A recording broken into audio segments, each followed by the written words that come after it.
আজকে আপনাদেরকে দেখাবো কিভাবে বিকাশ থেকে ঋণ নেবেন। হঠাৎ করে প্রয়োজন হয় নিতে হলো। প্রথমে আমরা বিকাশ অ্যাপসে লগইন করব। তারপর আমরা লোন আইকনে চলে যাব। আপনি যদি বিকাশ থেকে ঋণ নেওয়ার উপযোগী হন তাহলে বিকাশ থেকে ঋণ নিতে পারবেন।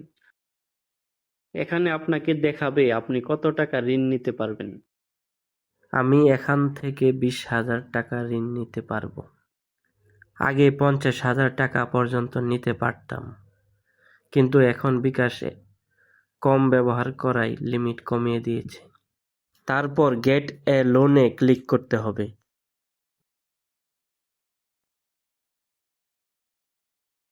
এখান থেকে আপনার সর্বোচ্চ লিমিট পর্যন্ত নিতে পারবেন, এর চেয়ে কমও নিতে পারবেন। সর্বনিম্ন 500। আমার 5,000 প্রয়োজন, তাই নিচ্ছে।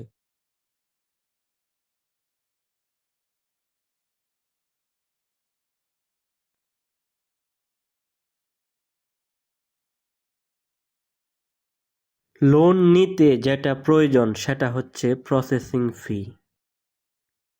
আমাকে 3 কিস্তিতে ঋণটা পরিশোধ করতে হবে। এই ঋণের মুনাফার হার 1.42% প্রতি মাসে, যেটা বছরে দাঁড়ায় 18%।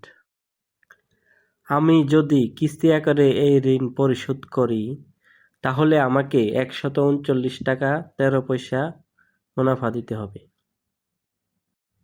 সময়ের আগে পরিশোধ করলে কিন্তু মুনাফা কমে আসবে।